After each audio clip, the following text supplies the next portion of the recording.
इस खेल में आदत लगना या आर्थिक जोखिम संभव है, जिम्मेदारी से खेलें।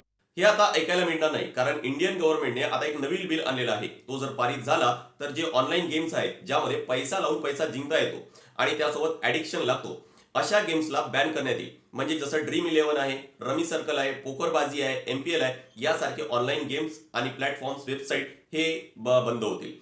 म्हणजेच यांचे आता आपल्याला ऍड दिसणार नाही, कोणी इन्फ्लुएन्सर हे प्रमोट करताना दिसणार नाही. आणि असं झालं तर 1 करोड पर्यंतचं फाईन आणि 3 वर्षांपर्यंतची जेल होऊ शकते.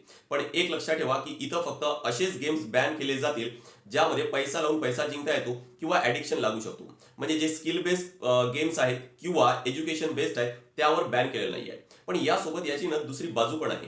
ह्या कंपन्या मागील काही वर्षांमध्ये एवढ्या मोठ्या झालेल्या आहेत की बरेच लोक यामध्ये काम करतात. म्हणजे त्यांचा जॉब आहे ते या कंपन्यांमध्ये आहे. आता या कंपन्यांचा रेव्हेन्यू सडन कमी होईल, कदाचित वेळ आली तर बऱ्याच कंपन्या बंद पण पडतील. तर या सर्व लोकांचा जॉब आहे तो धोक्यामध्ये आहे.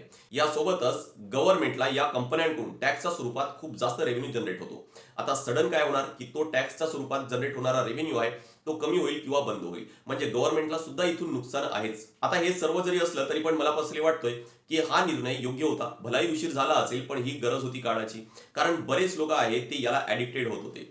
बरेच लोकांचा फायनान्शियल लॉस आहे तो होत होता. त्यासोबतच स्कॅम्स आणि इलिगल ऍक्टिव्हिटीज आहेत ते सुद्धा होत होते. त्यामुळे उशीर का होईना ही गरज होतीच. तुम्हाला काय वाटतंय हे मला कॉमेंट सेक्शन मध्ये नक्की सांगा.